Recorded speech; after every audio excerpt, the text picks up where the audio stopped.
Assalamualaikum warahmatullahi wabarakatuh. Balik lagi di mana ini, Bang? Di Sumber Tani Gembor. Yang selalu Oke, gak bosan-bosan Sumber Tani Gembor berjumpa dengan para petani. kali ini kita harus bahas ini, Bang. Jadi Bahan dasarnya nih kayak EC, Oh iya, WG, iya. ini WP, Bang. Ya, satu obat itu beda-beda kode ya. Beda bahan dasar. Iya. Kita bahas yang ini dulu, Mas. Ini contohnya insektisida Starmetrin. Iya, Starmetrin. Ini 100 EC.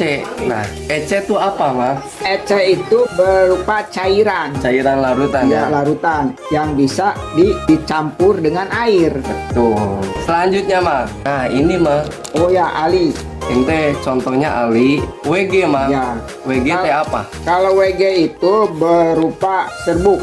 Serbuk ya, butiran. Tuh. Serbuk butiran itu buat di sawah. Tapi gampang dicairkan ya, Bang. Gampang, Kalau itu mudah. butiran. Gampang larut. Ya, gampang larut.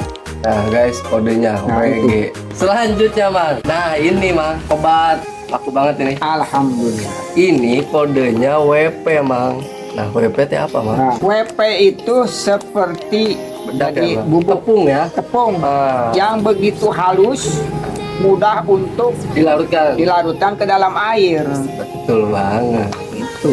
Nah, Bang, kalau misalnya ada yang mau beli Starmetrin ini, Bentan, Ali sudah ada di Shopee, dan Tokopedia. nah, itu sekian emang informasi dari kita. Oke. Semoga bermanfaat untuk para petani di luar sana. Ya, kampanye buat petani Indonesia dari Sumber Tani Gembor. Gembor. Sumber Tani Gembor pamit. Assalamualaikum Warahmatullahi wabarakatuh.